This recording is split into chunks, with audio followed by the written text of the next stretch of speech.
Papurit parangal pasasalamat ang aking binabalik sa ating Diyos na buhay. Ako po ay bumabati sa inyo ng magandang gabi sa ating mga kapatiran, sa ating mga mahal sa buhay.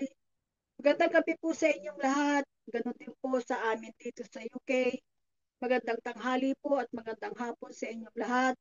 Ganon din po ang mga nagbi-viewers sa gawain nito at ang mga nakikinig at ang mga nanonood. Pagpalain po tayo ng ating mahal na Diyos. Ako po ay nagpapasalamat sa Diyos dahil tayo po ay narito upang makinig ng ating mga banal na salita at ito po ay taos puso po kami nagpapasalamat. Diyos amang makapangyarihan sa lahat, papurit parangal pasasalamat ang aking binabalik. Ikaw ang Diyos na makapangyarihan at wala nang iba, Panginoon. Taos puso po kami nagpapasalamat sa mga biyayang patuloy mong ipinagkakalob sa aming lahat. Nawa po, Panginoon, ay bibisyonan mo po kami ng iyong mapagpalang kamay, Panginoon. Humihingi po kami, Panginoon, ng kapatawaran sa aming mga pagkakasala, sa isip, salita at sa gawa. At nawa, Panginoon, sa paglapit namin, ito'y kami maging isang katulad ng aming makalakad ng matuwid patungo sa iyong kaharian. Itinataas ko po ang mga tao, ang mga kapatiran kong naririto, higit sa lahat, ang aming mahal na kapatid na si Brother Albert, na binigyan mo ng talino upang siya ang magbigay ng iyong mga banal na salita.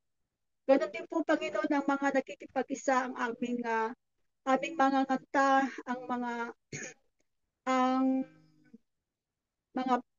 mga warriors, Panginoon, sa gawain ito, Panginoon, ay kayo po ay inaasahan namin, Panginoon, at at anumang po, Panginoon, ang aming inaasam sa aming buhay ay we surrender everything to you, Lord God. Marami pong salamat, Panginoon. At ngayon po ay aking tatawagin ang aming kapatid sa our father ni Sister Joy.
Psalm chapter 1 verses 1 to 6.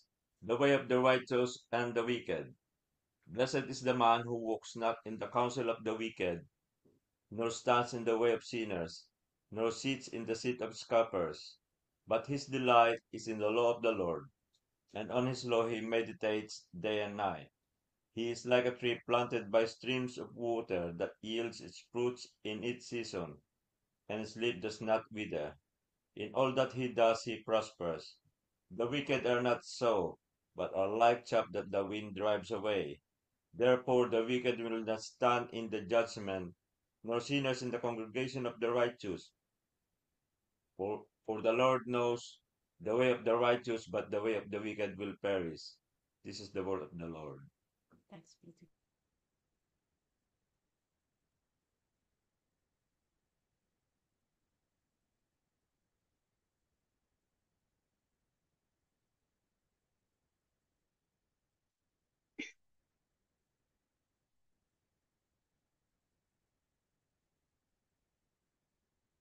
At mga kapatid, ating pong ngayon sa araw na ito, mga kapatid, tayo po ay magkakaroon ng mga pag-uusap dahil sa kung ano ang iyong mga nakuhang katalinuhan sa gawain ito. Kayo po ay mag-share ng inyong salitang nanggagaling sa ating Panginoon. Ito po ay mga kapatid, ito po ay pangungunahan ni Sister Merle.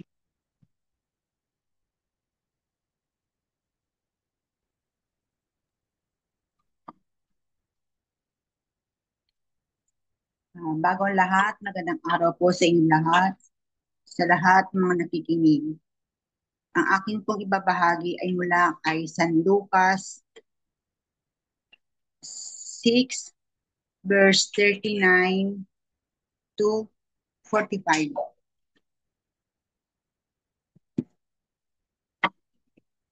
Tinanong sila ni Jesus ng patalinghaga, "Maaari kayang mag-akay ang isang bulag ng kapwa niya bulag? Pareho silang mahuhulog sa hukay kapag ginawa nila ang ganon.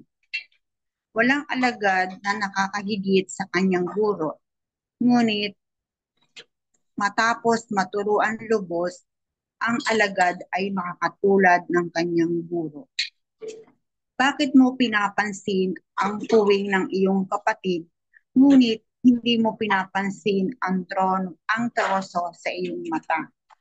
Paano mo masasabi sa iyong kapatid, "Kapatid, hayaan mong alisin ko ang iyong puwing," gayong hindi mo nakikita ang troso nga sa iyong mata?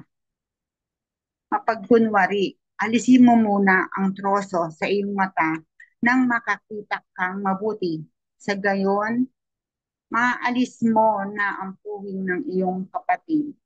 Walang mabuting punong kahoy na namumunga ng masama at wala ring masamang puno na namumunga ng mabuti.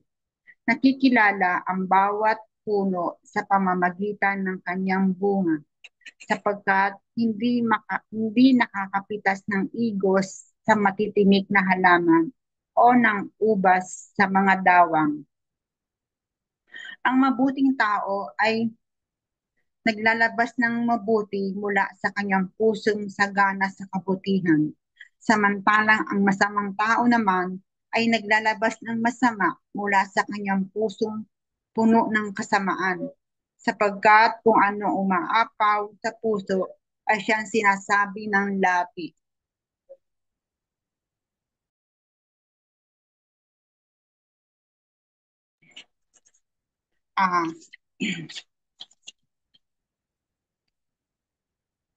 Kung ang masamang punong kahoy ay namumunga ng masama, nangangahulugan din naman na ang mabuting punong kahoy ay namumunga ng mabuti. Kapag ang buhay natin ay nakaugat kay Jesus, magaganda ang ibubunga ng ating buhay. Kabanalan ang makikita ng ating kapwa sa ating pamumuhay. Dapat nating pagsikapan na lagi tayong nakaugat kay Jesus. Nangangahulugan ito na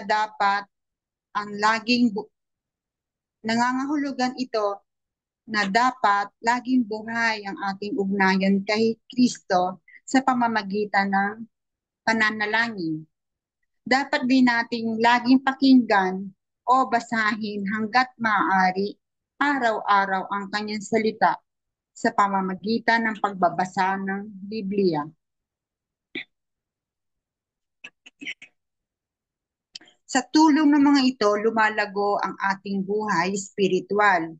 Lalong tumitibay ang pagkaugat natin kay Kristo at nagbubunga ng kabutihan at kabanalan ang ating buhay. Ito ang dapat nating bigyan ng pansin ng higit sa lahat at hindi ang pagpuna sa pagkukulang ng iba. Tanggalin muna natin ang mga sanhi ng ating sariling pagkabulag bago natin akayin lumakad sa liwanag ng ating kapwa. Amen.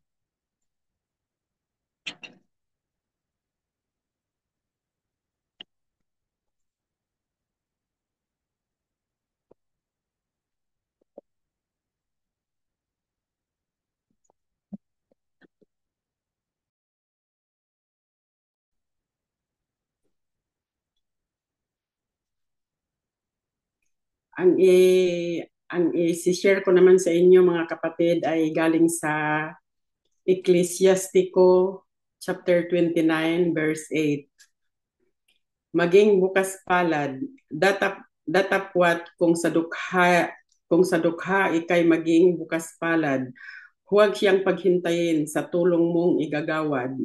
Alang-alang sa kautusan, maralita ay kupkupin, hanggang hindi mabibigyan, huwag siyang paalisin.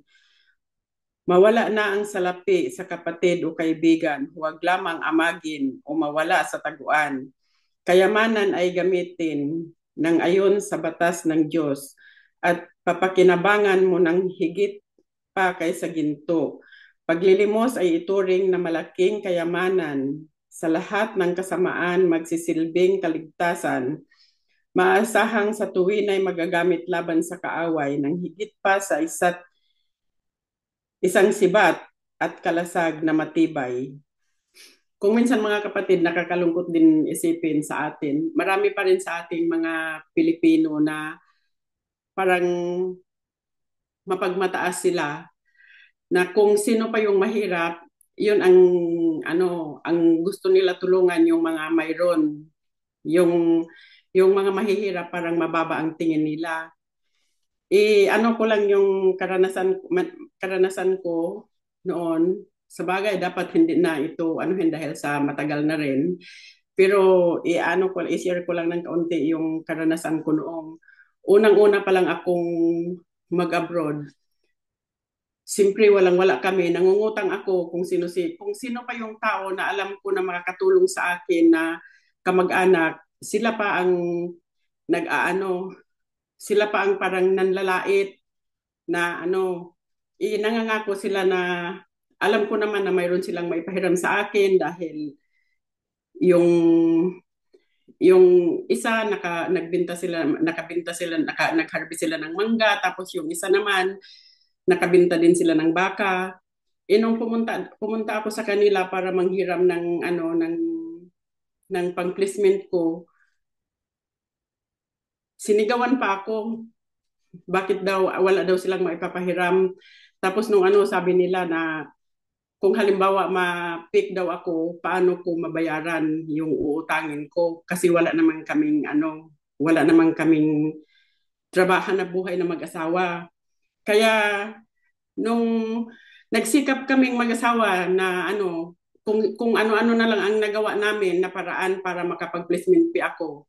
Hanggang awa ng Diyos naman, nakaalis ako, papunta ng Saudi. Tapos nung dumating ako, kung sino pa yung tumanggi sa akin, sila pa ang pinakaunang sumalubong sa akin, nang hingi ng pasalubong. Pero hindi ako gumanti sa kanila. Hindi ko na iniisip yung ginawa nila sa akin. Binigyan ko sila hanggang sa yung pabalik-balik na ako sa Saudi, ganon ang Kaya hindi ko na iniisip yung mga ginawa nila sa akin. At saka hanggang sa kasalukuyan, sabi ko sa mga anak ko, basta tumulong kayo ng tumulong, wag kayong kung mayroon kayong maibigay, magbigay kayo. Sabi ko sa kanila, kasi na-bless tayo ng Panginoon na nagkaroon na tayo. Wag niyo nang isipin yung nakaraan na walang-wala tayo noon. Ang isipin niyo ngayon yung kasalukuyan na mayroon na tayo, sabi ko sa mga anak ko. Kaya hanggang sa kasalukuyan ngayon, yung mga taong yun na nag-aano sa amin, awa ng Diyos, kung lalapit sila sa amin, hindi namin sila tatanggihan. Hindi namin lahat, pati yung lahat sila na sa bagay kapamilya rin yon, kapamilya lang yon. Kaya pag lumalapit sila sa amin ngayon, awa ng Diyos, hindi kami tumatanggi. Kaya hanggang kahit na sino, sabi ko sa mga anak ko, kahit na sino ang lalapit sa inyo, kung mayroon magbigay kayo, huwag kayong huwag niyong tanggihan. Lalong-lalo na si Cheryl, kasi si Cheryl ang nandyan sa bahay namin, siya ang nalalapitan. Awa ng Diyos naman, madali naman siyang malapitan. Hindi na, kung minsan naiisip niya yung mga nakaraan ng mga ginagawa nila sa amin na mahirap kaming lumapit noon. Halos magmamakaawa pa kami na noon. Pero ngayon, sabi ko sa kanila, wag nyo nang isipin yung mga nakaraan. Basta kung mayroon kayo, tumulong kayo, sabi ko. Kaya, yun, awa ng Diyos naman, nabibless din naman kami sa awa ng Diyos para makatulong. Kaya yun ang ipinagdadasal-dasal ko din na sana bigyan din ako ng Panginoon ng lakas ng pangangatawan para patuloy akong makatulong din sa kapwa na nangangailangan. Yun lang mga kapatid, maraming salamat.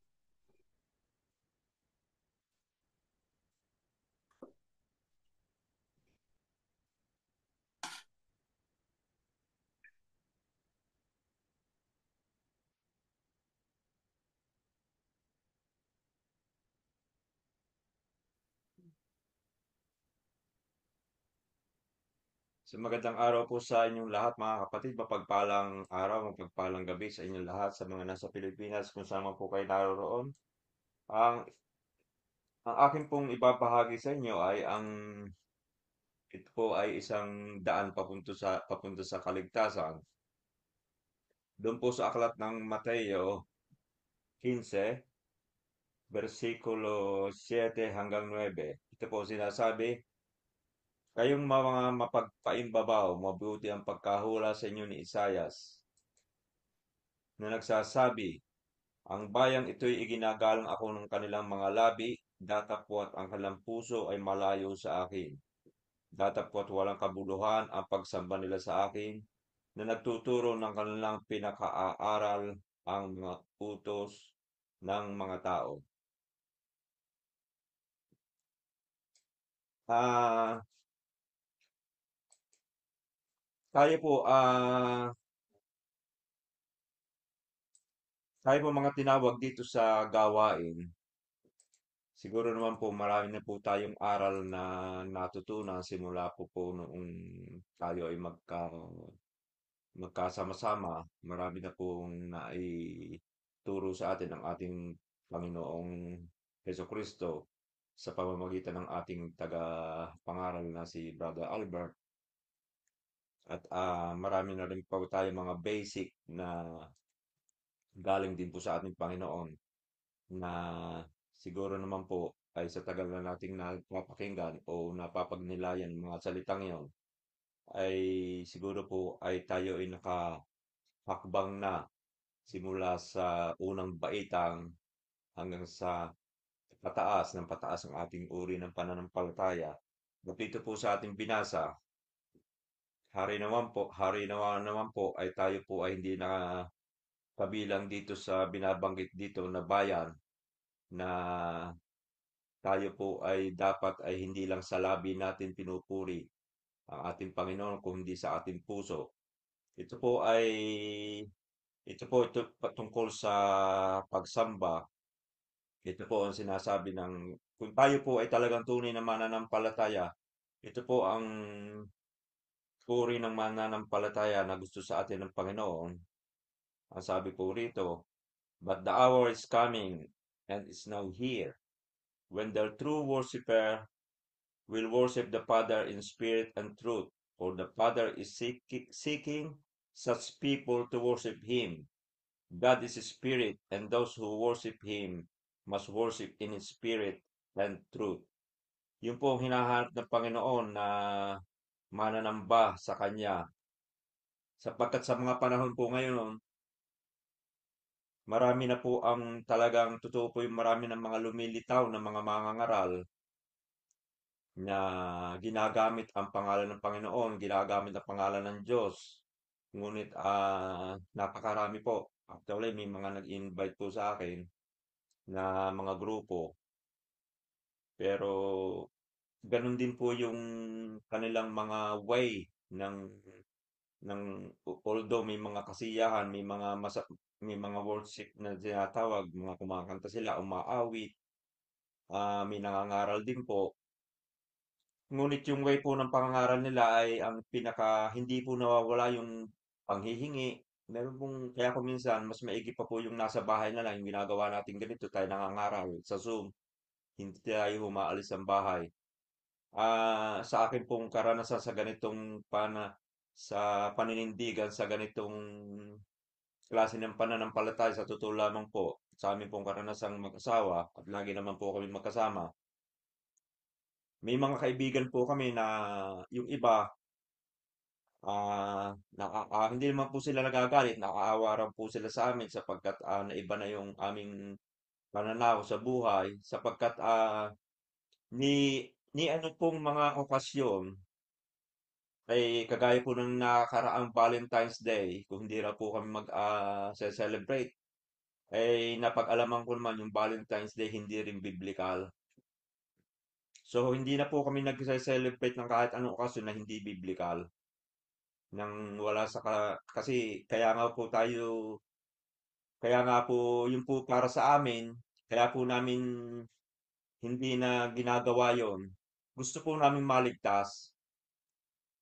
Although maiksing panahon lamang po yung aming natitira dito sa mundo, ika nga po ay hindi natin alam ang bukas. Mas maigi po tayo sumusunod kaysa doon tayo sa hindi makakasunod.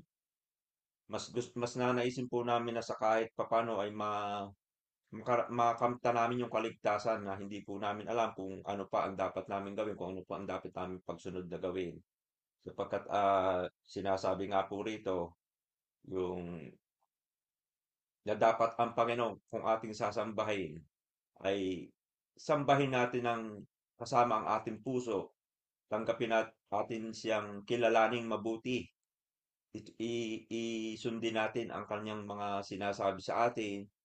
Marami na po tayong napapakinggan ng kanyang mga salita unless na hindi po natin natatandaan o hindi natin pinagninilayan, ay hindi po talaga tayo makakapasok sa kaligtasan. At yun nga po, kung minsan po yung ibang mga kaibigan namin, mas gusto ko pa po yung mga kaibigan namin although sila ay nasa sa ibang pananampalataya, tanggap nila yung salita ng Diyos, naunawaan nila yung aming actually nakakapag-share pa po ako sa kanila ng salita ng Diyos, nagkaka-sharean po kami. Pero hindi po namin kasi pag dating po sa pananampalataya, pag pinag-usapan po yung relihiyon, doon po nagkakaroon ng hindi pagkakaunawa ng bawat isa. Ngunit doon po sa aming mga nakakasama na nakaka-share namin sa Biblia, hindi po namin pinag-uusapan ang relihiyon. Kung ano po yung nasa sa Biblia, yun po yung aming dinidiscuss. Hindi po kami lumalabas doon. May mga kaibigan nga po, yung nabanggit ko na ang tingin nila naaawa sila sa amin kasi nga po, hindi na kami nagse-celebrate ng Valentine's, hindi na kami nagse-celebrate ng Pasko. Although nung nakaraang Pasko nakapagsuot ako ng Santa, yun po ay iningi ko muna ng tawag sa Pilipinas sapagkat yun po ay first time kong magpasko doon sa pamilya ko sa Pilipinas. Hindi rin naman po nila alam yung aral tungkol doon.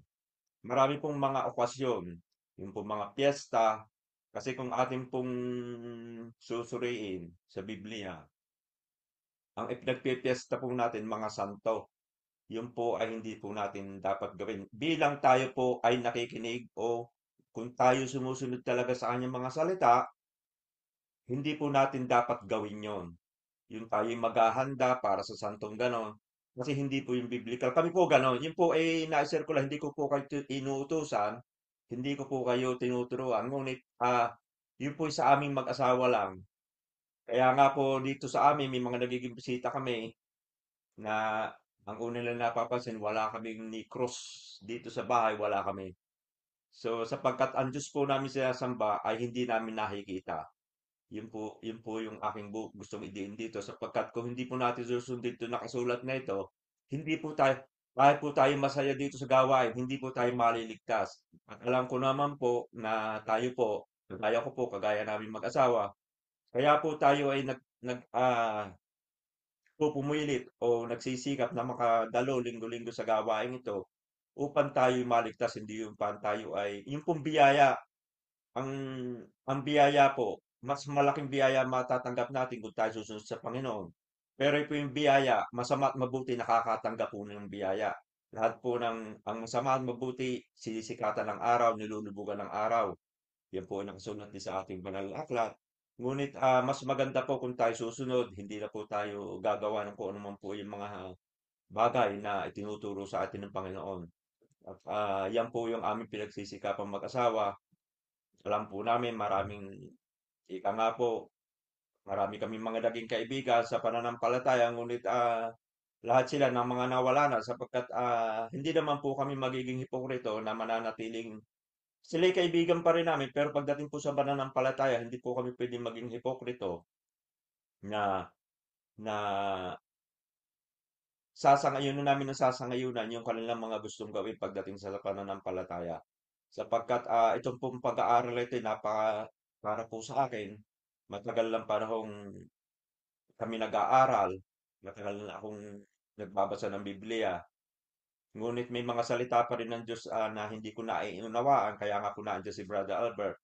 Kung minsan natatawagan ko siya, kung pag hindi ko naunawaan yung mga salitang yaon, sa kanya po ako nagtatanong sapagkat siya po ang may iba po yung nakikinig kaysa doon po sa may wisdom, iba po talaga yung may wisdom talaga sapagkat ako po kahit po ako'y bumasa ng mga Biblia, ng mga salita ng Diyos, kung minsan hindi ko pa rin po naunawaan, pero if yung taong pinagkalooban ng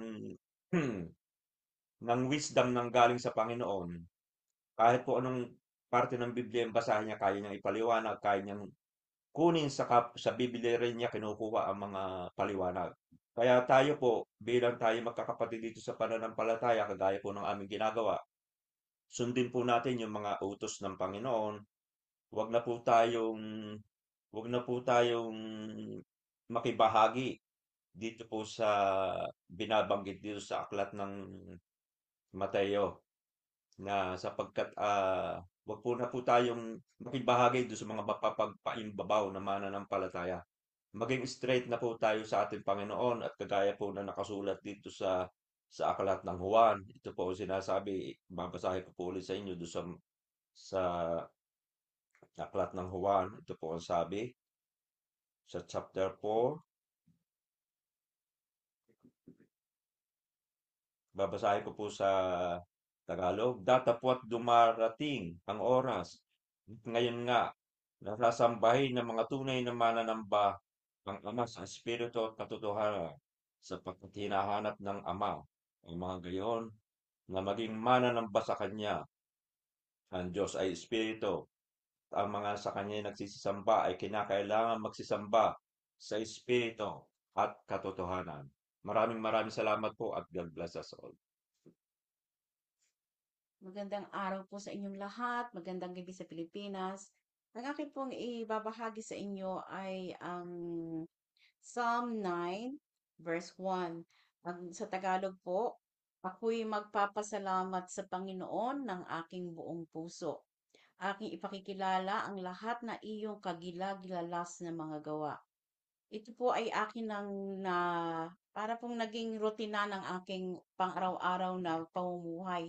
Pagkagising ko po sa umaga at bago ako matulog ng gabi, lahat po na nangyayari sa aking buhay araw-araw ay ito po ay aking ipinagpapasalamat sa Diyos, maganda man po o hindi maganda. Kung tutuusin po ay magtatanong ang mga ordinaryong tao, bakit pati masama? Kasi po yung masama, yun po ang nagpapatatag sa aking pananampalataya. Yun po ang nagtuturo sa akin ng mga magandang ugali na aking dinadala saan man po ako pumunta. At lahat po ng aking mga biyayang natanggap, ito po yung aking isinishare sa iba. Pero kung yung pong pag-share ko sa iba at pagdi-discuss ko ng tungkol sa Panginoon ay depende rin po sa sitwasyon. Pag alam ko pong ang mga tao kong kaharap ay pwedeng tumanggap, yung ayaw ko po kasing mag-open dun sa mga tao na i-criticize ka lang kasi sa lahat po ng ayaw ko yung di-discuss, mag, ano po ito tawag doon? magkakaroon kayo ng argument na dahil sa salita ng Diyos. Yun po ang iniiwasan ko. So, kada po ako mag-share, kahit po sa ngayon sa mga kasamahan ko, they can probably know now that ako'y Christian. Kasi po, in every situation po, I always thank the Lord. Yung po, kasi yung pa bang salita mo na, parang natural na. Yun na kung sa kwan, iyon ang tawag dito, common na sa iyo na pag anytime, thanks God. Yung po, so, sabi nila sa akin, sabi nila sa akin, Christian ka? Sabi ko, oo, I'm practicing Christian. Sabi ko, I'm trying to be good. Sabi ko, trying to be good and to follow my faith. Sabi ko sa kanila. So, meron po sa kanila kasi iba-iba po kaming lahat. Kami po multidisciplinary, parang iba-ibang, meron po kaming taga-Holland, meron kaming puti, meron kaming Indian, Pakistan, Colombian. So iba-iba po kami ng bansa. Iba-iba po kami ng faith. So, pag narinig po nila ako, ngayon lang, ngayon po, kahit sila hindi mga Christian, nahahawa sila ng thanks God. Sabi ko, hindi naman po ako umiimik kasi ayaw ko namang, parang, kasi napaka-intense po talaga ng trabaho ko ngayon. So, every situation, hindi mo ina-expect kung anong darating sa'yo. Ang communication po lang namin, telepono, emails. So, talaga pong napakaraming problema ng mga pasyente sa bahay na yun po idinidil namin, i-refer namin kung saan dapat sila i-refer. So, pag nakakatapos sila ng kanilang mga cases, thanks God, sabi, sa loob ko sa sarili ko, maganda rin naman itong nangyayaring aking nasasabi. Dahil pagka-common na sa iyong bibig na lumabas, talagang lalabas anytime na merong maganda kang ginagawa, na-achieve ka na cases mo everyday. So, ang akin po lang gustong iparating ay magpasalamat po tayo sa Panginoon. Pagka po ginawa nating routine, yung ating pagpasalamat bago matulog, o any time of the day, parang tayo nakapapanginoon na alam natin tayo yung nagkakaroon ng biyaya, alam natin tayo nagkakaroon ng peace of mind. Lagi po tayo magpasalamat sa Panginoon at wag nating kalimutan ating balik-balikan yung mga biyayang ibinigay niya, yung mga pagsubok, yung mga hindi mo mga ano po yung imposibleng nangyari sa iyong buhay. Dahil po sa ating faith, yun po ang nagpapalakas ng ating pananampalataya. The more po na tayo manampalataya sa Panginoon, the more po yung ating marireceive. Kaya sabi nga po nila, God can move mountains. There's nothing impossible sa Panginoon. Yun lang po ang aking mai share sa inyo. Maraming maraming salamat sa inyong lahat. Sister Eileen, ikaw na po. Therefore, I say to you, whatever things you ask when you pray, believe that At, you magandang umaga po sa inyo dyan sa UK at magandang gabi po sa atin sa Pilipinas at dito rin po sa Macau. So yung i-share ko po na Word of God is parang normal na po sa atin kasi po sa atin sa ating mga tao normal na po sa atin yung kapag nagagalit po tayo nakakapagsabi po tayo ng hindi magandang salita laban sa kapwa natin or kapag meron tayong sama ng loob sa kanila. So, sa Matthew 12:36 to 37, sabi po doon, at sinasabi ko sa inyo na ang bawat salitang walang kabuluhang sabihin ng mga tao ay ipagsusulit nila sa araw ng paghuhukom. 37, sapagkat sa inyong mga salita, ikaw ay magiging banal at sa iyong mga salita ay hahatulan ka.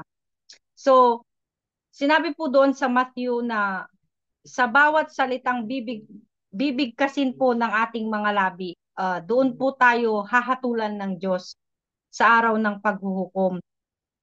So, kapag minsan po kasi sa atin po, kapag tayo po ay galit or tayo po ay may dinaramdam na sama ng loob, meron po tayong mga hindi magandang salitang binibitawan laban sa ating mga kapwa.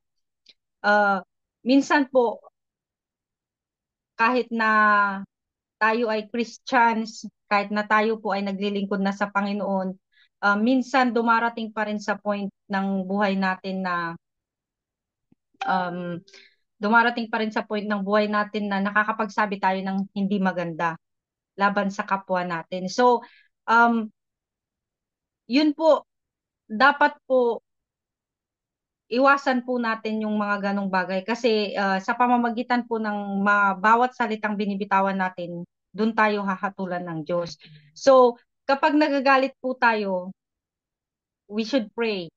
Kapag masama po yung loob natin, we should close our eyes and talk to God para ilayo niya tayo doon sa kung ano man yung, kasi doon po sa mga instances na yon na galit tayo or masama yung loob natin, doon po sa instances na yon pumapasok yung kaaway sa isip at saka sa puso natin minsan. So, minsan kung inaalaw natin na makapasok yung kaaway sa atin, sa isip natin or sa puso natin, doon nakakapagsabi po tayo ng hindi maganda. So, much better na kapag galit tayo or kapag masama yung loob po natin, we should pray or we should close our eyes and talk to God para ilayo niya tayo sa sa mga ganong instances ng buhay natin. Para hindi tayo makasakit ng kapwa natin or wala rin tayong dadalhin sa buhay natin. Kung kung masabi man po natin yung mga ganong hindi magagandang salita sa kapwa natin, tapos hindi naman talaga natin intensyon na masabi yun kasi galit lang tayo. Kapag humupa na po yung galit natin, may isip mo na, hala, bakit ko nasabi yun? Alam ko naman sa sarili ko na hindi maganda. Parang ganun, yung parang dadalhin mo siya. Parang hindi ka rin magkakaroon ng peace of mind. Dadalhin mo na lang siya sa loob-loob mo hanggang parang mahihirapan ka na sa everyday life mo kasi dinadala mo yung ganong hinanakit. So, dapat po, as much as possible, iwasan po natin na magsabi ng mga words na alam nating makakasakit sa damdamin ng kapwa natin. As much as possible, pag galit po tayo, prayers, kasi yun po yung pinaka-strong connection natin kay God. Yung prayers po. Yung prayers, yung maglalayo sa atin sa anumang bagay na pwede nating masabi, pwede nating mabigkas na hindi magandang salita laban sa ating kapwa.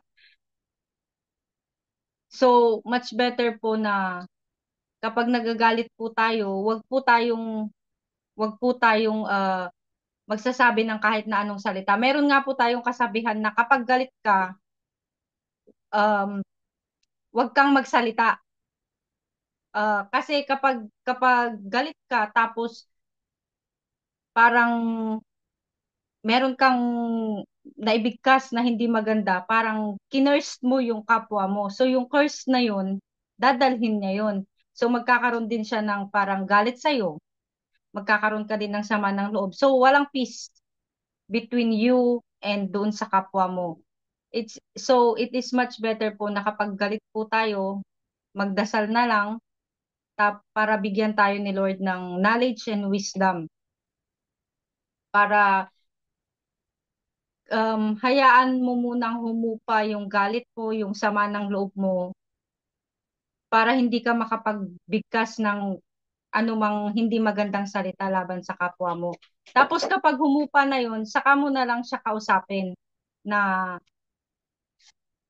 masinsinan. Saka mo na lang siya kausapin na masabi mo sa kanya kung ano man yung nararamdaman mo para at least makapag-usap kayo ng maayos. Mas okay po yun. Kasi hindi po kasi maganda. Sabi nga po doon na hahatulan tayo sa pamamagitan ng ating mga salitang binibitawan. So, hindi ka na nagkaroon ng peace sa sarili mo, mahahatulan ka pa, magkakasala ka pa. So pero kung dumating man po yung time na pag dumating man po tayo sa point na nakapagsabi po tayo ng hindi maganda, ipag-pray po natin yung sarili din natin, ihingi po natin ng tawad yung hindi magandang nasabi natin laban sa ating kapwa. Kasi para sa pamamagitan nun, mapatawad po tayo ni Lord. And para kapag humupa na po yung galit o yung sama ng loob, kausapin mo din yung kapwa mo and humingi ka din ng tawad doon sa nasabi mo. Kasi para magkaroon kayo both ng peace, para maging maayos po yung pagsasama pa rin ninyo in your everyday life. Kasi mas okay pa rin po na walang samaan ng loob, wala kang nasasabing hindi maganda laban sa kanya, at saka wala rin siyang nasasabing hindi maganda laban sa'yo. Kung meron man po siyang nasasabi na hindi maganda laban sa'yo, siguro ipag-pray na lang po natin sila. Kung ano man po yung mga naririnig natin na sinasabi nila na hindi maganda, ipag-pray na lang po natin sila. Kasi prayer is always our best weapon laban po sa mga kaaway na pilit na sumisira sa pagkatao natin sa connection natin kay Lord. So, yun lamang po yung aking sharing. Maraming salamat po. In Jesus' name, amen.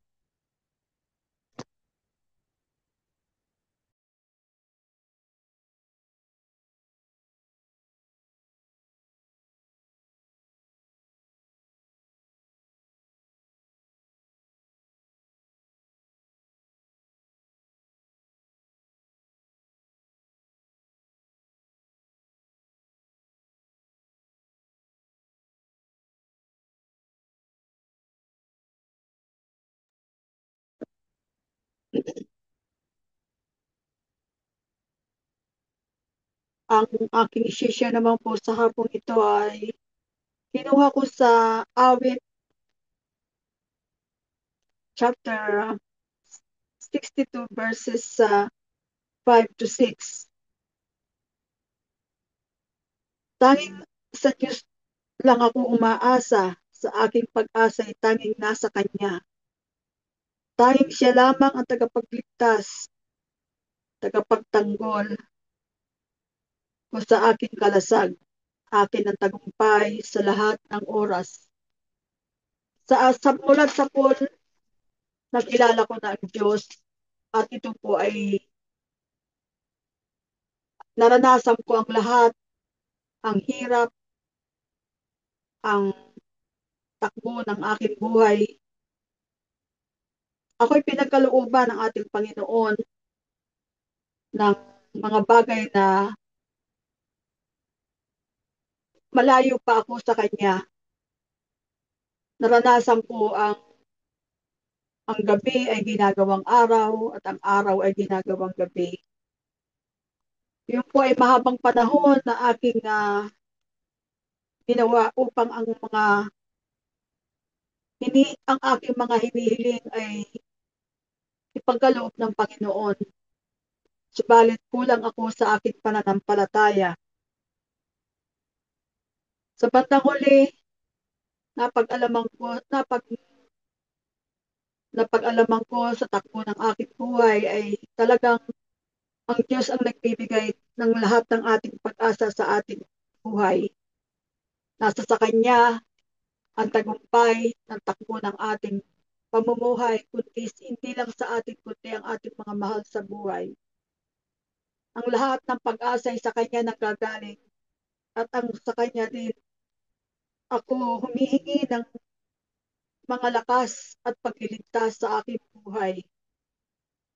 Siya ang nagtatanggol sa akin sa mga pagkakamali ko at sa mga pagkukulang ko at sa mga kasalanang nagagawa ko. At sa bandang huli, ito'y napag-alaman ko sa aking buhay na talagang ang ating uunahin ang ating Panginoon dahil sa araw at panahon na aking naranasan ay kailangan na talagang lumapit ako sa Panginoon. Sa aking paglapit sa Panginoon, hindi lamang sa material ang aking natamo ang mga pag-asa sa aking buhay, kundi ako'y pinagkalooban ng espiritual na pamumuhay at ang aking mga nalalaman sa kanyang mga sa mga banal na salita ay ito'y parang naging isang bagong buhay ang aking natamo sa kanya dahil ang sarap palang mamuhay na kasama ang ating Panginoon, ang ating spiritual na pamumuhay. Oo nga, sa bandang huli, tayo hindi pa bata, kundi tayo ay ang ating buhay ay namamatay dahil pahina tayo sa takbo ng buhay, kundi ang ating spiritual na pamumuhay ay siyang malakas upang tayo ay magkaroon ng spiritual na magandang tatamuhin sa bandang huli. Ako po'y taos puso nagpapasalamat sa Panginoon at itong buhay na naririto ako sa pananampalataya ay ang pakiramdam ko sa aking buhay ay hindi patanda sa buhay na spiritual, kundi ako'y parang lumalakad sa kabataan dahil natatamo ko ang katotohanan at nalalaman ko kung ano ang dapat gawin ng isang mabuting natututo sa banal na salita. Ako po ay hindi nagkakaroon ng pag-asa na sa pagtanda kong ito, lalo pat marami akong nararamdaman sa aking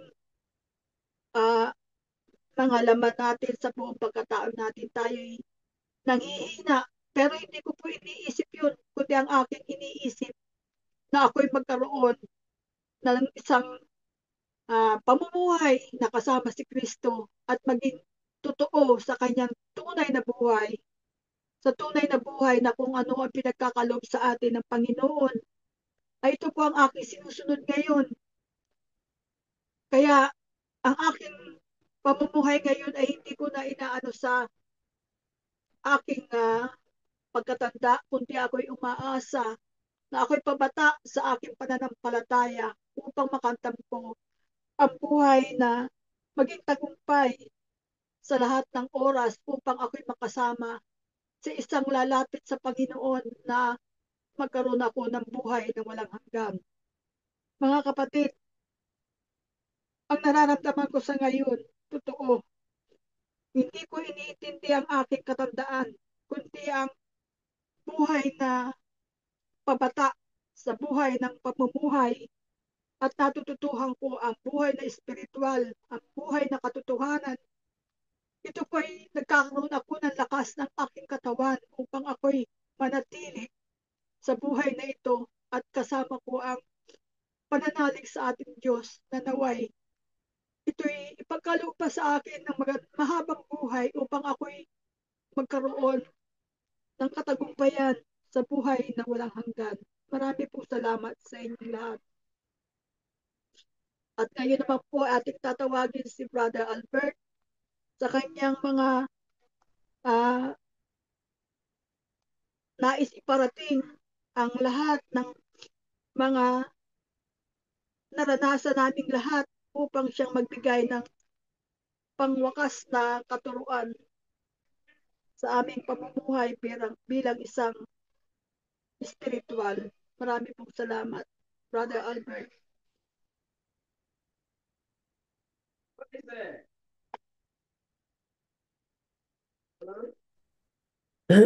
Magandang araw po mga minamahal na magulang at kapatid. Magandang gabi riyan sa ating mga kapatid sa Pilipinas at magandang hapon naman dito sa ating mga kapatid sa UK at sa mga tao na maaring makasaksi o makapakinig ng ating munting pag-aaral na ito ay magandang araw po sa inyong lahat at dalangin ko na ang kapayapaan at ang pag-ibig ng Diyos ang siya maghari sa bawat isa sa atin. So, my dear brothers and sisters, una po sa lahat, papuri sa Diyos at pasasalamat sa Kanya na walang hanggan. Sabi nga ni Sister Levi, maganda yung lagi tayo nagpapasalamat. Sapagkat kung hindi tayo matututong magpasalamat, ay lalabas na tayo'y parang walang utang na loob sa walang hanggang kabutihan na ipinagkakaloob ng ating Ama. Para din dito sa ating pamilya, kapag tayo ay hindi maging mapagpasalamat sa ating mga magulang, ay parang kulang ang ating buhay. Lalo na po sa ating Ama sa Langit, na mula sa pagsikat ng araw hanggang sa paglubog at sa hating gabi ay patuloy ang kanyang pagbibigay. 24/7, walang tigil ang Panginoon kasi siya patuloy na gumagawa sa bawat sumasampalataya sa Kanya. So maganda yung mga sharing ninyo at ito'y nagpapakita ng paglago ng bawat isa sa atin sa pananampalataya. At nais ko pong unang dagdagan ng kaunti yung paliwanag ni Sister Merly. Okay naman ang paliwanag ni Sister Merly. Yung tungkol sa Lucas chapter 6, 43 to 45. Ito po sinasabi. Luke 6, Luke chapter 6, verse 43 to 45. Ang sabi po rito ay ganito, no good tree bears bad fruit, nor does a bad tree bear good fruit.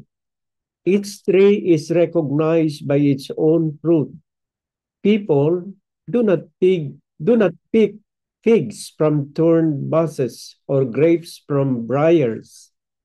A good man brings good things out of the good stored up in his heart, and an evil man brings evil things out of the evil stored up in his heart.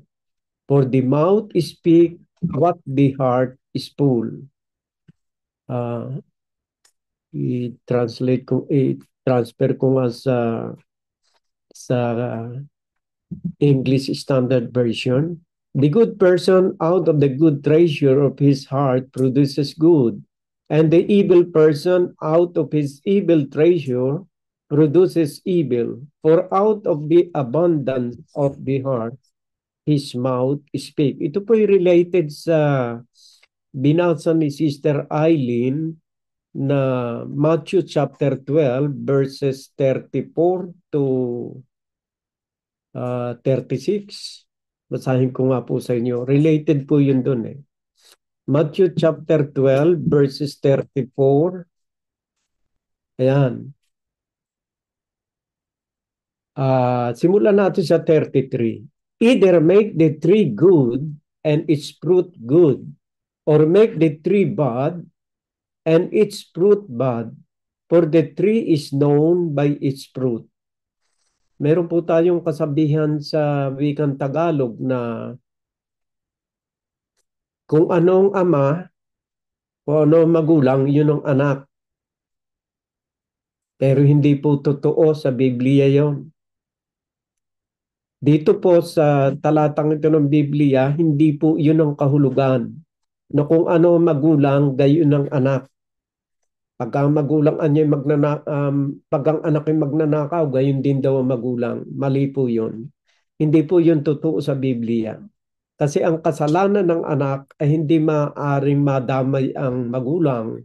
At ang kasalanan ng magulang ay hindi maaaring madamay ang anak. Ayon sa Biblia po yun. Nasa Biblia po yun.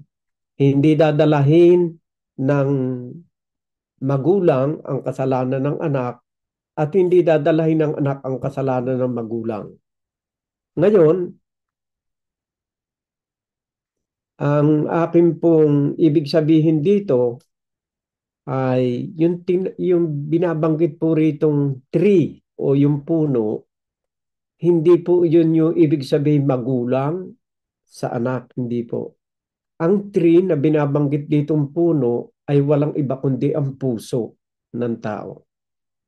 Yung puso ng tao. Kaya sabi po rito, either make the tree good and its fruit good, or make the tree bad and its fruit bad, for the tree is known by its fruit. You brood of vipers, dito po natin maintindihan kung ano yung puno at kung ano yung bunga. You brood of vipers, how can you speak good when you are evil? For out of the abundance of the heart, the mouth speak. So ang binabanggit po pala sa verse 33, either make the tree good and its fruit good is the heart of man. Yung puso ng tao, yun ang puno. Doon namumugad ang lahat ng uri ng kasamaan ng isang tao. Kaya sabi rin dito sa Biblia, sinasabi nga, ang puso ng tao, nandyan namumugad ang lahat ng kasamaan ng isang tao. Kaya dito po sa binasa ni Sister Eileen na ito, ang binabanggit na puno is no other than the heart of man. Kaya sabi rito, you brood of vipers, how can you speak good when you are evil? What is evil? For out of the abundance of the heart, the mouth speak. Kapag punong-puno ng galit, ng puot, ng masama ang ating puso, hindi lalabas po yun sa ating bibig. So yung binabanggit ditong puno ay wala iba kundi ating puso, at yung bunga ay yung lumalabas sa ating bibig. Kaya kung ano yung nasa puno, yun na nagiging bunga.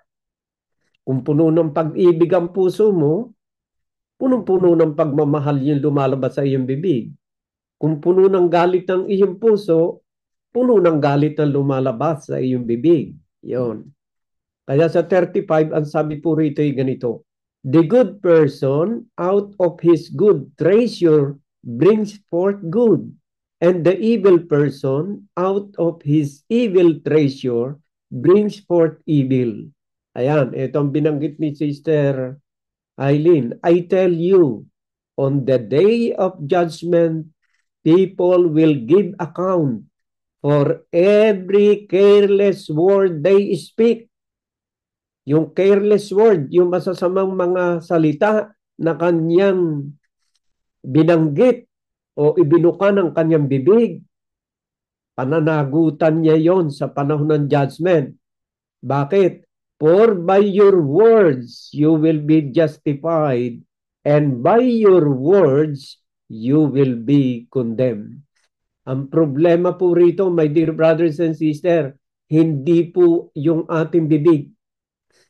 Ang problema rito ay yung pinagbubuhatan ng masamang lumalabas sa bibig. At yan po ay ang puso ng tao. So, hindi maya-apply, hindi natin maya-apply yung kasabihang Pilipino na yan anyang batang yung magnanakaw kasi anya saan ba magmamana yan? Kundi sa kanyang magulang na magnanakaw din. Mali po yun sa Biblia. Hindi po ganon. Ang bunga po at ang puno na binabanggit dito ay hindi yung magulang sa anak. Ang puno ay walang iba kundi yung puso at yun naman bunga ay kung ano lumalabas sa bibig. So ang problema po natin dito yung ating puso na kailangan baguhin ng Diyos. Hindi po naman natin mababago yung ating puso eh. Basahin po natin sa aklat ng Mateo chapter 15 verse 19. Ito po sinasabi. For out of the heart came evil thought. Kapag ito po yung nakalaman sa ating puso, sigurado, puro pagmumura yung lalabas sa ating bibig. For out of the heart come evil thought, murder, adultery, sexual immorality, theft, false witness, slander. Yan po kasi ang laman ng puso ng tao eh. These are what defile a person. Ito pala yung nagpapasama sa isang tao. Yung mga bagay na ito. Evil thought, murder, adultery, Bakit po? Kasi yan po ay galing sa puso ng isang tao. Napakikilos po kasi ng puso ng tao, yung bibig, yung ating kamay, yung ating paa, upang gawain yung mga bagay na idinidikta ng ating puso. Halimbawa, kung ang idinidikta ng puso mo ay pangpatay, ihahatid ka ng iyong paa. Kikilos sa iyong kamay upang isagawa ang kagustuhan ng puso ng isang tao. Yan po yung nagpupuno sa katauhan ng isang tao kung ano yung laman ng ating puso. Kung ang puso natin masama, masama ang magiging gawa ng ating buong pagkatao. Kung mabuti ang laman lagi ng ating puso, ay mabuti ang magiging gawa ng ating kamay, dadalhin ka na iyong paa sa kabutihan, magsasalita ka ng kabutihan sapagkat ang laman ng iyong puso ay walang iba kundi si Jesus, yung salita ng Diyos. Kaya tayo po na mananampalataya, baguhin natin ang ating isip na merong kasabihan ko ano ang magulang siyang anak, hindi po yun totoo.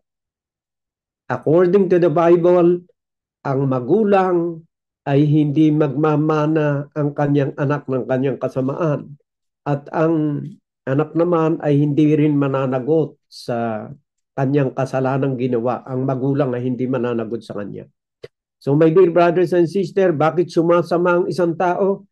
Bakit nagagalit ang isang tao? Nagmumura ang isang tao? Kasi po ang problema yung kanyang puso, na doon nakalagay ang lahat ng uri ng masama.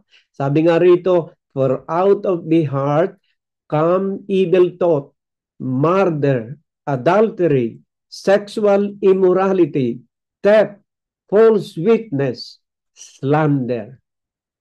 So my dear brothers and sisters, yan ang laman ng puso ng tao. Kaya these are what defile a person.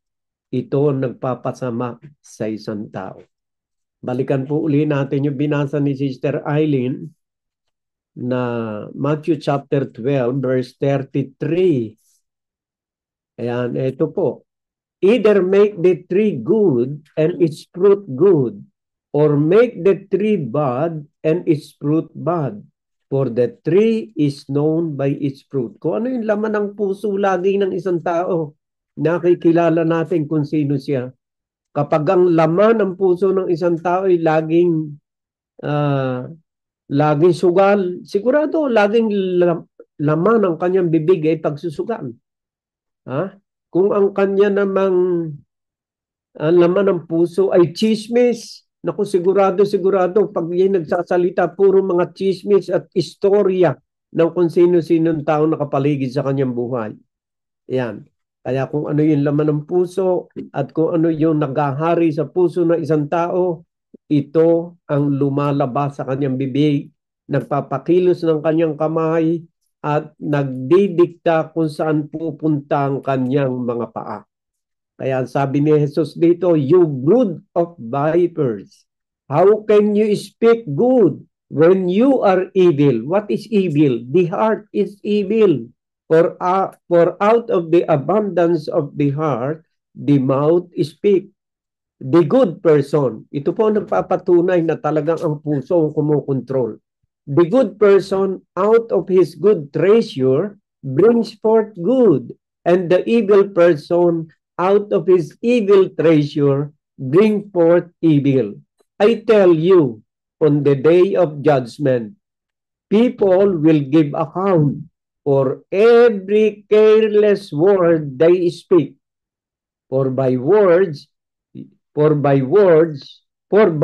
words, you will be justified, and by your words, you will be condemned. So yung bibig natin, my dear brothers and sisters, maaaring maging dahilan kung saan tayo pupunta, kung sa impyerno o sa langit, maaaring maging dahilan. But the main problem ay yung puno. At yung pinakapuno ay walang iba kundi yung puso ng isang tao na dapat na ialay natin sa Diyos ang ating puso. Kaya nga po tayo nag-aaral nito para yung puso natin ay mabago. At kapag ang puso ay nabago, ang lalabas sa ating nguso ay mabuting mga pananalita. Ngayon, meron pong galit na binanggit si Sister Eileen. Merong galit kasi masama naman talaga yung magagalitin Masama po yung magagalitin. Pero meron pong galit na hindi magdadala sa atin sa pagkakasala. Kasi merong galit na nagalit ka. Galit ka dahil sa inggit. Pero meron pong galit na hindi magdadala sa atin. Basahin po natin sa Efeso chapter 4 verse 26. Sinasabi po rito. Efeso chapter 4 verse 26. Ito po sinasabi. In your anger, do not sin. Do not let the sun go down while you are still angry.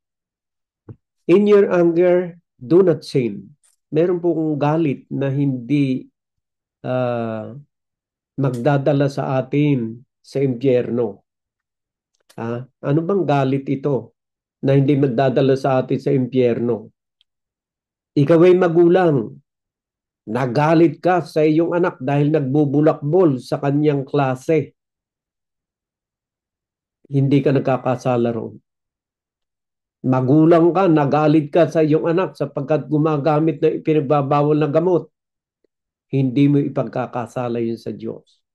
Sapagkat merong galit na maka-Diyos na pagkagalit.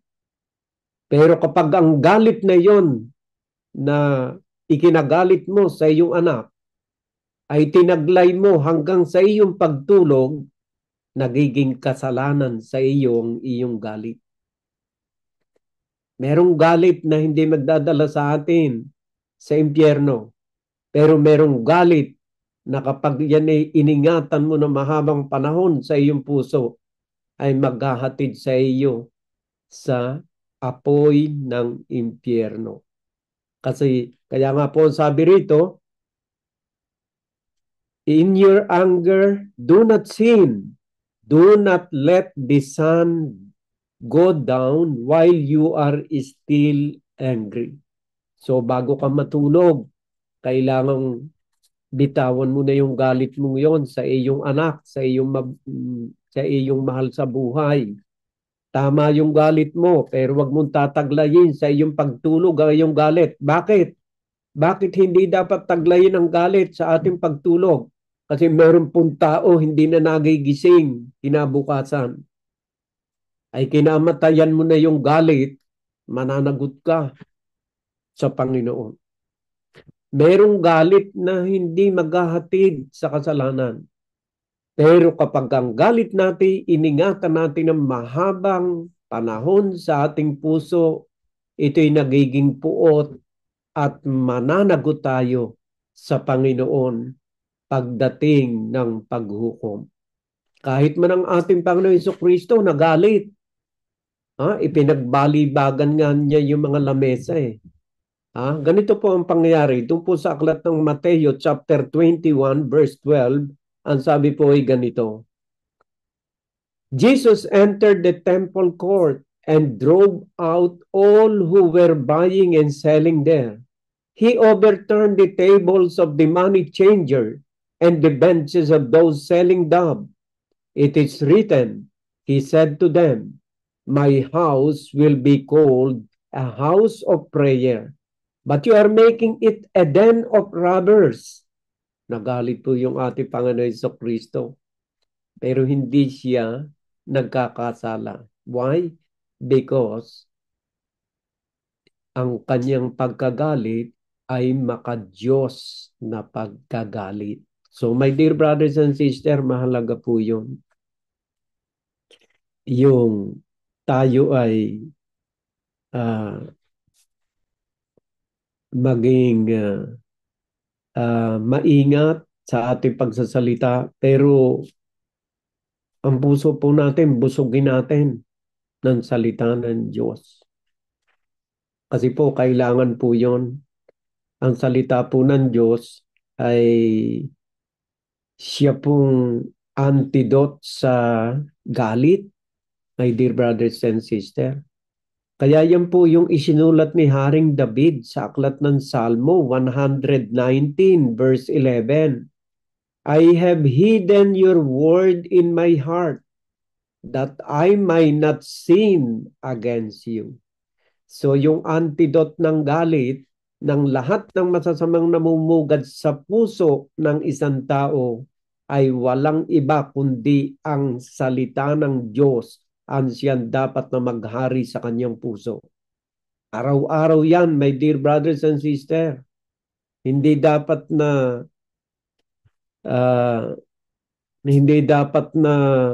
makapuntos si Satanas sa ating puso. Parang si Job. Alam po ba ninyo na si Job ay naging karapat-dapat sa Diyos? Kasi talagang siya lumakad na kasama ang Diyos. Ibig sabihin, paano siya makakalakad na kasama ang Diyos? Laging kasama ni Job ang kanyang salita.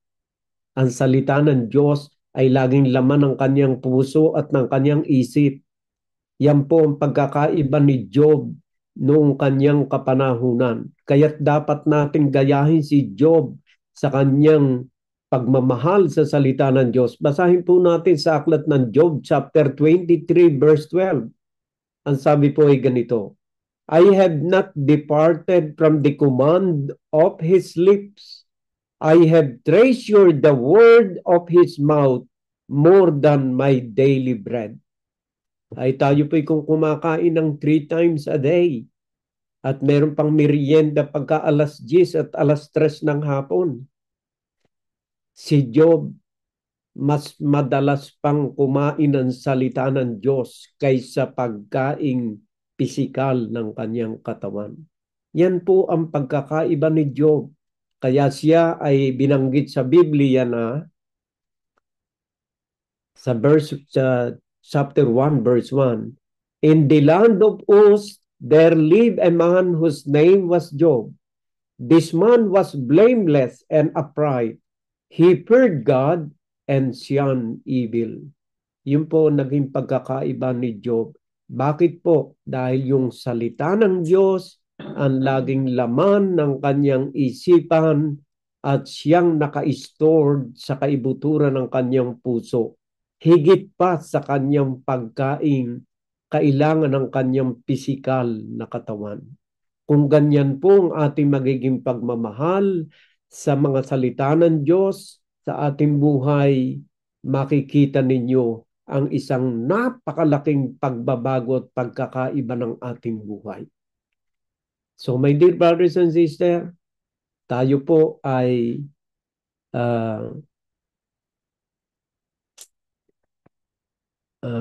anong tawag dito?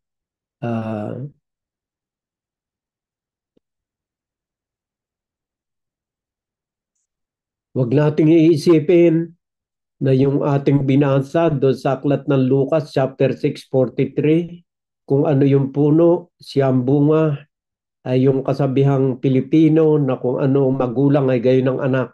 Hindi po yun. Sapagkat mali po sa Biblia yon. Ang puno na binabanggit doon is no other than the heart of man na siyang nagpapakilo sa kanyang bibig, namumunga ng mabuti o masama ang kanyang bibig dahil sa kung ano ang nasa kaibuturan ng kanyang puso. Kasi po ang magulang hindi maaring manahin ng anak ang kasamaan ng kanyang ama o ang kasamaan ng anak ay hindi maaring umepekto sa kanyang ama. Ganito po sinasabi ng banal na kasulatan tungkol dyan. Yet you ask, why does the son, ito po sa aklat na Ezekiel chapter 18 verse 19, yet you ask, why does the son not share the guilt of his father? Since the son has done what is just and right and has been careful to keep all my decrees, he will surely live. The one who sinned is the one who will die. the child will not share the guilt of the parents, nor will the parents share the guilt of the child. The righteousness of the righteous will be credited to them, and the wickedness of the wicked will be charged against them. So yan po yung batas ng salita ng Diyos na ang mga magulang ay hindi magdadala ng kasalanan ng kanyang anak at ang anak naman ay hindi magdadala ng kasalanan ng kanyang mga magulang. Kaya mali yung minanang kasalanan. Hindi po namamana ang kasalanan. At meron sinasabing original sin. Kaya kailangan mabinyagan kaagad ang bata. Wala pong namamanang kasalanan. Ayon po sa salita ng Diyos. So my dear brothers and sisters, hindi namamana o hindi natin maaaring paratangan na kapag ang isang anak ay sumama ay dahil sa ganoon ang kanyang magulang. Ang puno na binabanggit sa aklat ng Lucas chapter 6 verse 43 is no other than the heart of man. At yung bunga ay kung anong lumalabas sa kanyang bibig. Sapagkat from the abundance of the heart, the mouth speaks. At kung ano naghahari sa puso ng isang tao, diyan kumikilos ang bawat bahagi ng kanyang pagkatao. So my dear brothers and sisters, yan po ang magandang balita ng Panginoon ngayong araw na ito. Maganda yung inyong mga sharing, my dear brothers and sisters. I appreciate na talagang kayo nag-iisip na malalim sa salita ng Diyos. Pero sa binasa po ni Brother Randy ay ganito naman. Sa aklat po ng Mateo, Matthew chapter 15 verse 7, ito po sinasabi. Ito po yung binasa ni Brother Randy. Matthew 15 verse 7, you hypocrite, Isaiah was right when he prophesied about you. These people honor me with their lips, but their heart are far from me. They worship me in vain. Their teaching are merely human rules. Dapat po tayo maging maingat sa ating turo, sa ating teaching. Kasi kung mali ang ating pagtuturo, walang kabuluhan ang ating pananampalataya. Kung inyo pong tatarukin ang ibig sabihin nitong binasa ni Brother Randy, ang kaligtasan ng ating kaluluwa ay nakabatay sa turo ng mga ngaral. Kapag ka po ang turo ng mga ngaral ay sariling utak niya at sariling isip lamang niya, walang kabuluhan ang ating ginagawang ito every Sunday. Kaya sabi rito, you hypocrite. Sino po ba yung mga balat kayong taong itong binabanggit ng ating Panginoon Jesucristo? Sabi rito, you hypocrite, Isaiah was right when he prophesied about you.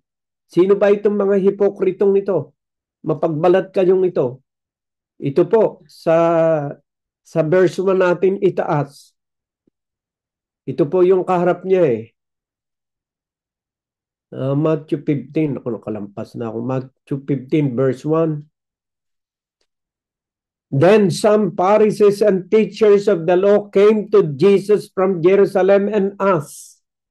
Yung po ay mga Pariseyo. Yung kausap niya rito sa verse 7. Kaya sabi niya, you hypocrite. Sino hypocrite na ito? Mga Pharisee. Isaiah was right when he prophesied about you. These people honor me with their lips, but their heart are far from me. Pinupuri ninyo ako ng inyong mga labi. Lahat na may puro Jesus ang binabanggit eh. Puro God, puro Jesus. Pero walang kabuluhan, my dear brothers and sisters. Bakit walang kabuluhan? They worship me in vain. Walang kabuluhan ang kanilang pagsamba sa akin. Bakit? Their teaching are merely human rules. Kaya nga po hindi tayo dapat na magturo ng kung ano lang ang nakalagay sa utak ko.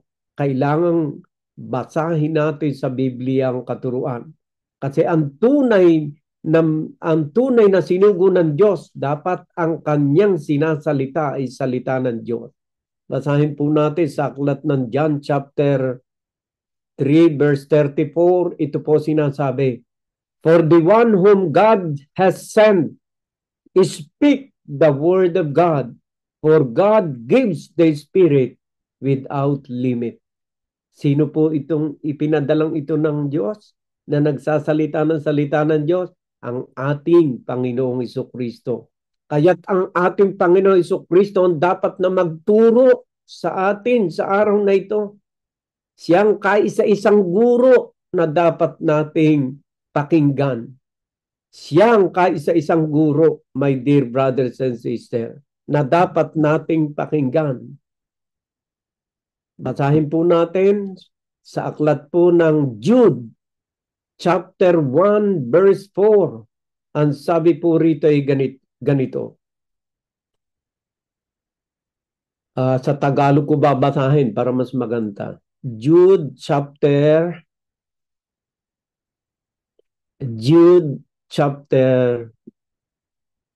aklat po ng Judas yan. Ayan, sa verse 4 po, Jude 1:4.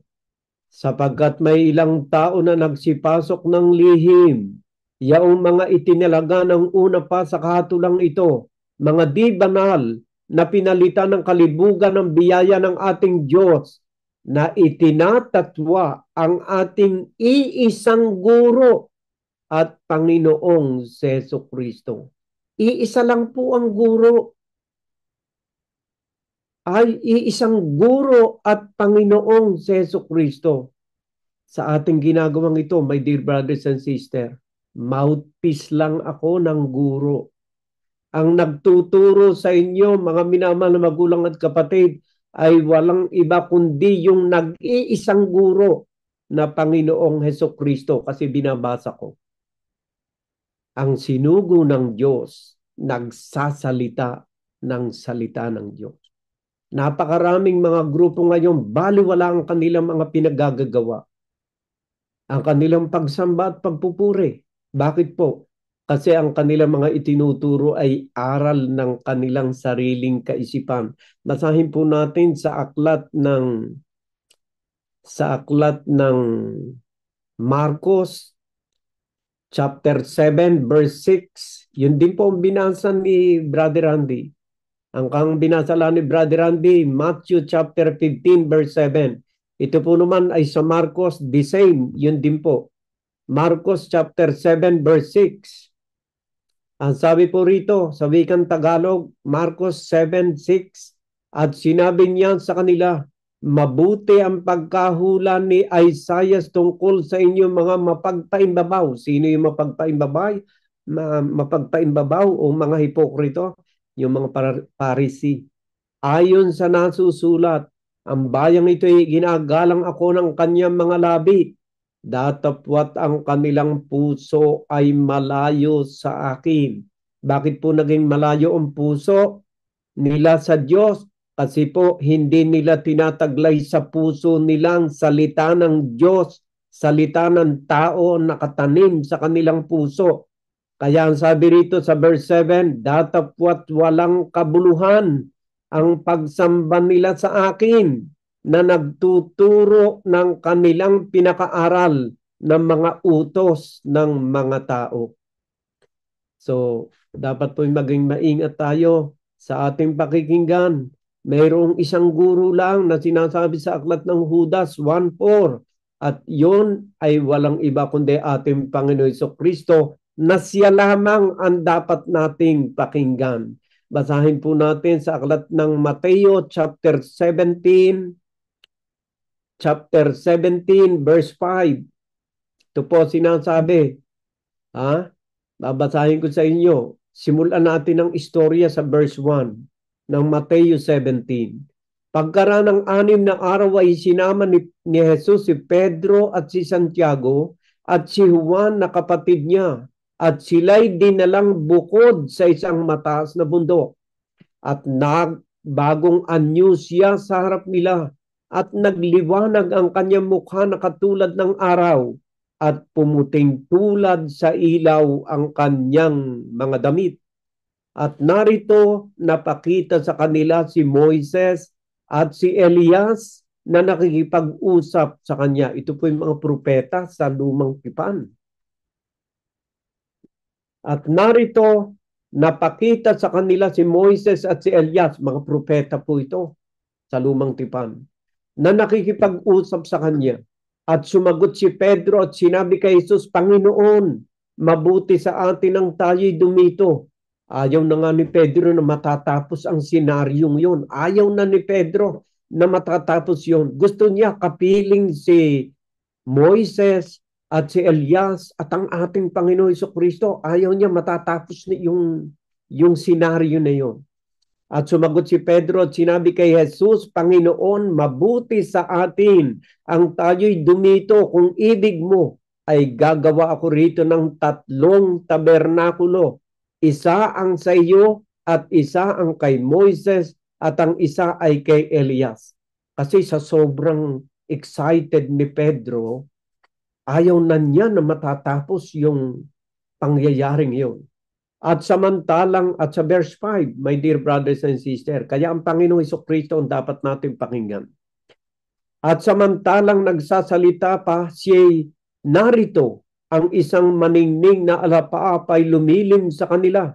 At narito ang isang tinig na mula sa alapaap na nagsasabi, ito ang sinisinta kong anak, na siya kong kinalulugdan, siya ang inyong pakinggan. Wala po tayong pakikinggan, kundi ang kaisa-isang guro na maghahatid sa bawat isa sa atin sa buhay na walang hanggan sa pamamagitan ng kanyang ebanghelyo. Tama ang sabi ni San Judas, na ang sabi niya sa isang nag-iisang guro. Kaya nga sa aklat ng Mateo chapter 23 verse 7, chapter 23 siguro verse 7, ayan sa verse 8 po, datapwat kayo'y huwag patawag na rabi. Ayan, yung rabi ay sa wikang Grego po yun, ang kahulugan noon ay guro. Datapwat kayo'y huwag patawag na rabi, sapagkat iisa ang inyong guro at kayong lahat ay magkakapatid. Huwag mo akong tatawagin pastor, huwag mo akong tatawagin ng kung ano-ano. We are all brothers in Christ at iisa lang ang ating guro. And that is our Lord Jesus Christ is speaking to you directly from the pages of the Bible. Upang ang ating kaligtasan ay maging tiyak, kailangan ang salita ng Diyos ang siyang gabay natin sa araw-araw ng ating buhay. Paghariin natin sa kaibuturan ng ating puso, kagaya ng sinasabi sa aklat ng Psalm 119 verse 12, iningatan ko ang iyong mga salita sa kaibuturan ng aking puso upang hindi ako magkasala sa iyo. Ang antidote upang hindi tayo magkasala, upang ang galit na namumugad sa iyong puso ay mawala at mahugasan, ang panlunas po riyan, my dear brothers and sisters, ay walang iba kundi makapangyarihang salita ng Diyos. Ito ang makapaglilinis ng ating mga puso, my dear brothers and sisters. Kaya ingatan po natin, sundin natin ang salita ng Diyos. At pabayaan natin ang salita ng Diyos ang mamugad sa ating puso. Gayahin natin si Job na 3 times a day tayo kumakain ng ating pagkain pisikal. Siya'y higit sa 3 times a day na kumakain ng pagkaing espiritual na walang iba kundi ang salita ng Diyos, kaya naman siya'y naging matuwid sa paningin ng ating Ama sa Langit. Kung gusto ninyong malinis ang mga puot, galit na namumugad sa kaibuturan ng inyong puso, mga kapatid, ito sinasabi ng banal na kasulatan sa aklat ng Juan chapter 15 verse 3, kayo'y malilinis na sa pamamagitan ng salita na sa inyo'y aking sinalita. Ano ang panlinis? Sa budhi, sa konsensya, sa puso, sa isipan ng isang tao, sa kaluluwa ng isang tao, ang salita ng Diyos. Baka mahalin natin ang salita ng Diyos at sa pamamagitan ng ating pagmamahal sa Diyos, nagkakaroon tayo ng malapit na ugnayan sa Ama. At kung tayo may malapit na ugnayan sa Ama at sa ating Panginoon Jesucristo, dumaing ka sa Kanya sa panahon ng iyong kabagabagan at hindi Kanya pababayaan. Basahin po natin ang binasa ni Sister Shirley dito po sa aklat ng Salmo 62, 5 and 6. Yun yata ang binasa ni Sister Shirley. Sa aklat po ng Awit, chapter 62, verse 5 and 6.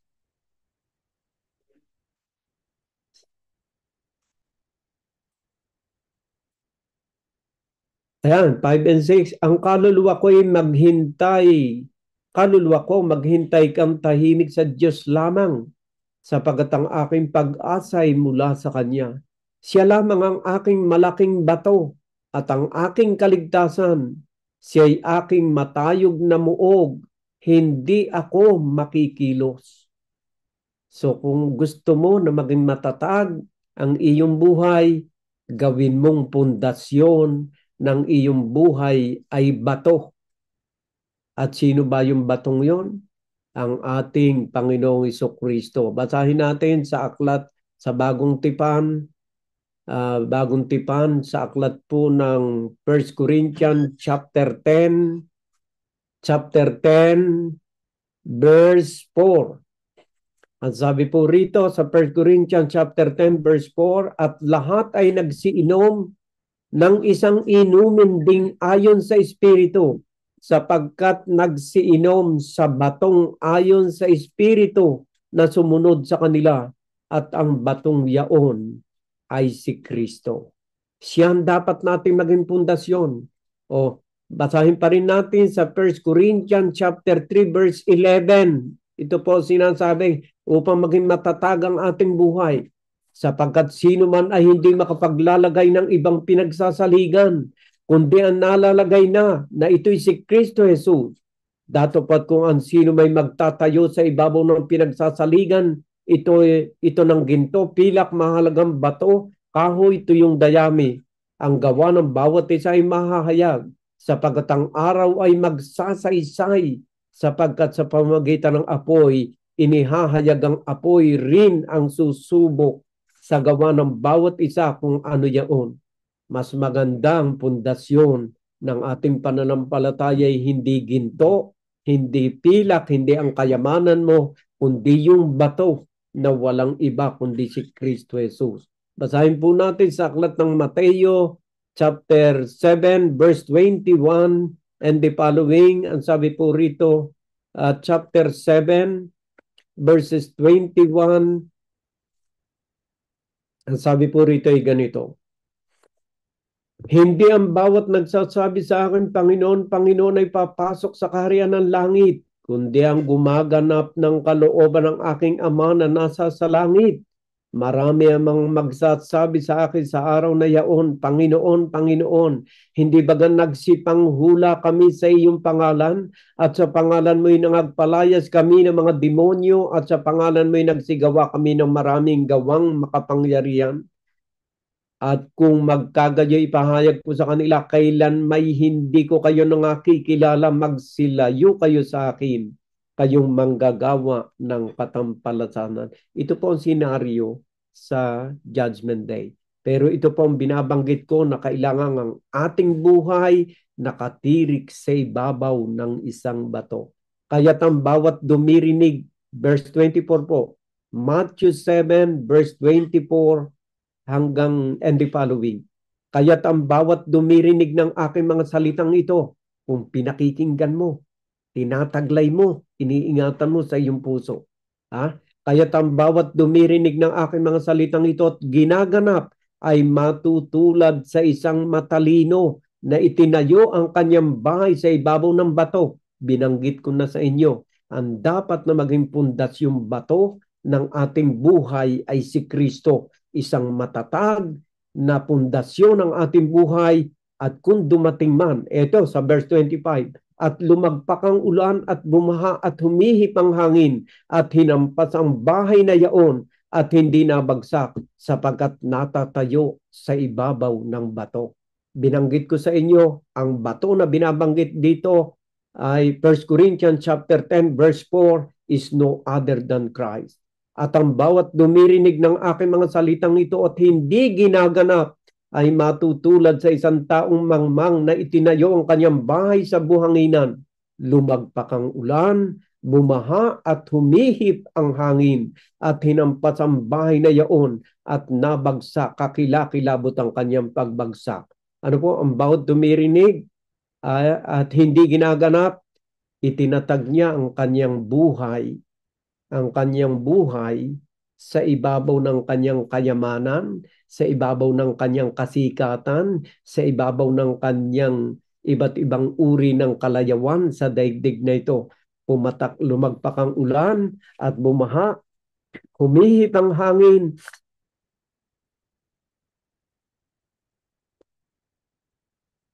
at ang bahay na yaon ay nabagsak at kakilakilabot ang kanyang pagbagsak. Ganyan po nangyayari kapag tayo'y malayo kay Kristo. Kailangan po ang ating buhay, iuna natin si Kristo. Itatag natin ang ating sambahayan sa ating pag-ibig at sa mga aral ng ating Panginoon Jesucristo.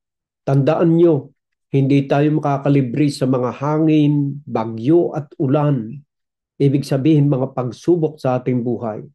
Pero makakasurvive, my dear brothers and sisters, ay yung pamilya, ang iyong buhay at pagkataong nakatirik sa ibabaw ng isang bato na walang iba kundi si Kristo Jesus na ating Panginoon.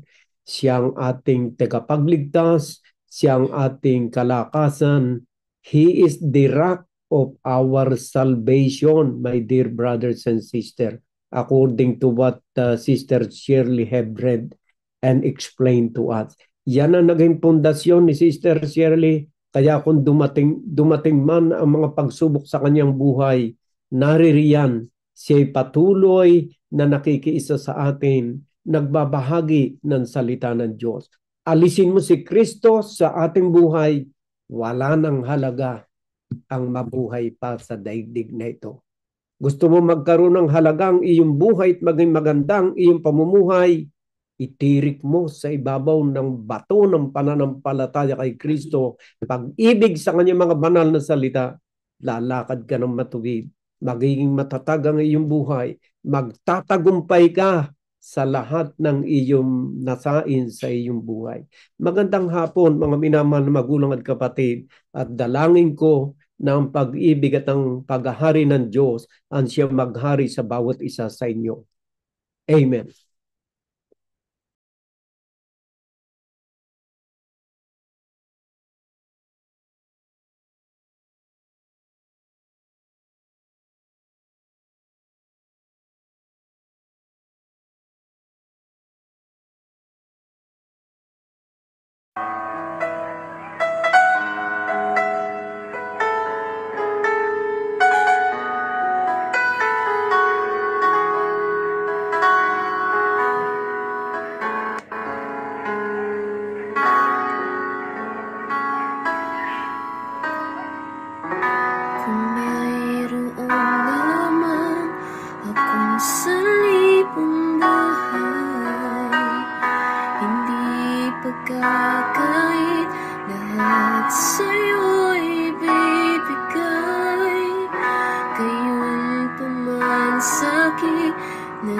nag-iisang taglay, ilalaan bawat saglit upang ibigin ka ng walang humpay.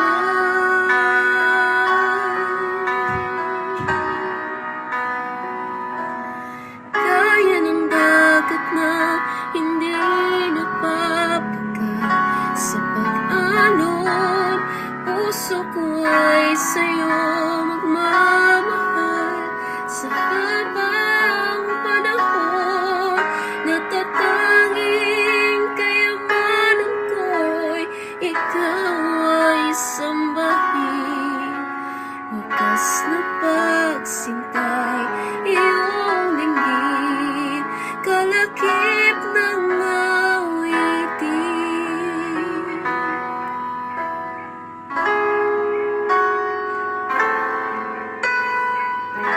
Kung mayroon lamang ako sa libong buhay, hindi pagkakait, lahat sa'yo'y bibigay.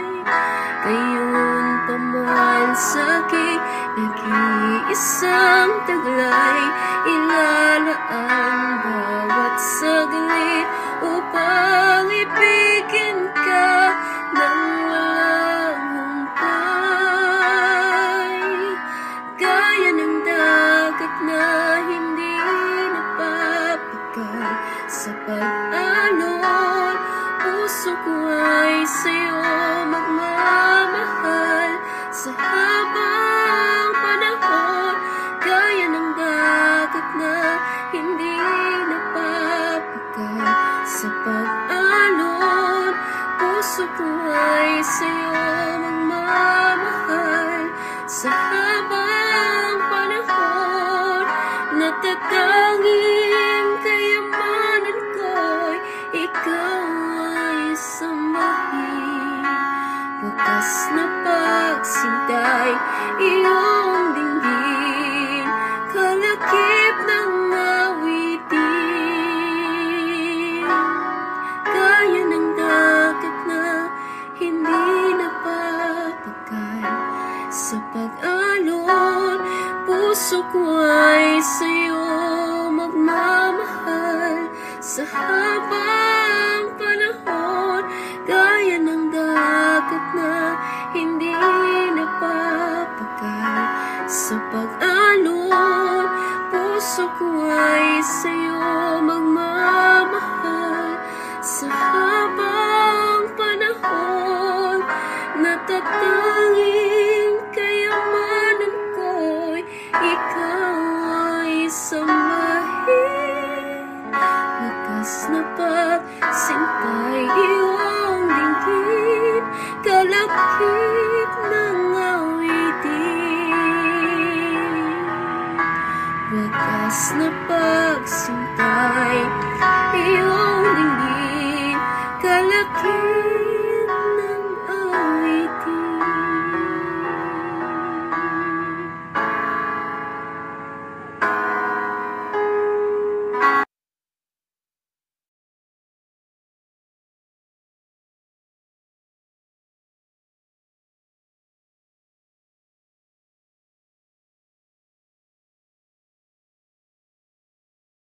Oh my God.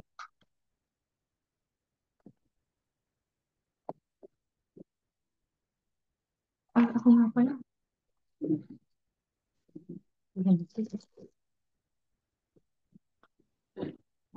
Yes, Lord. Maraming salamat po, Lord, sa isa na namang panibagong linggo, Lord, na ipinagkaloob niyo po sa amin.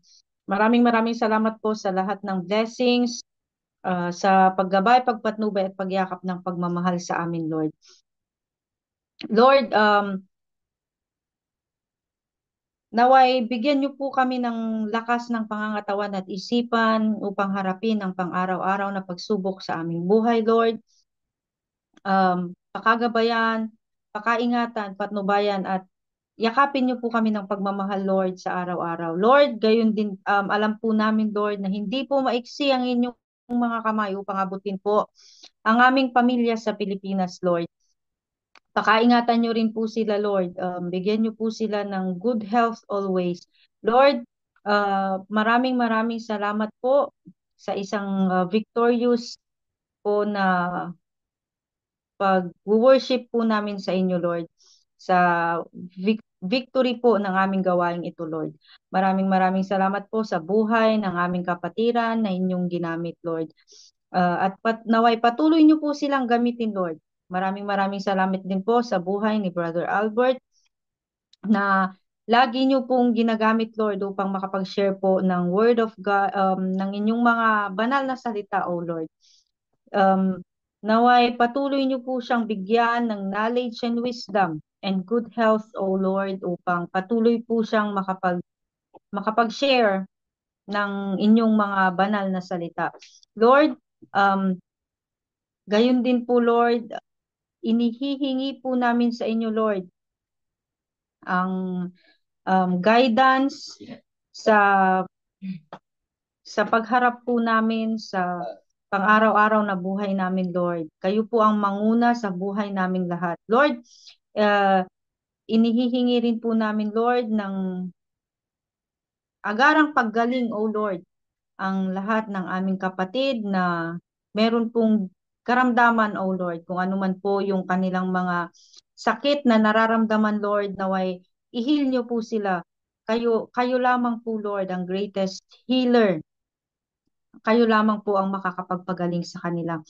Lord, maraming salamat po sa lahat ng biyaya at pagsubok na ibinibigay niyo po sa amin. Ito lamang po ang aming samot dalangin. In Jesus' mighty name we pray. Amen.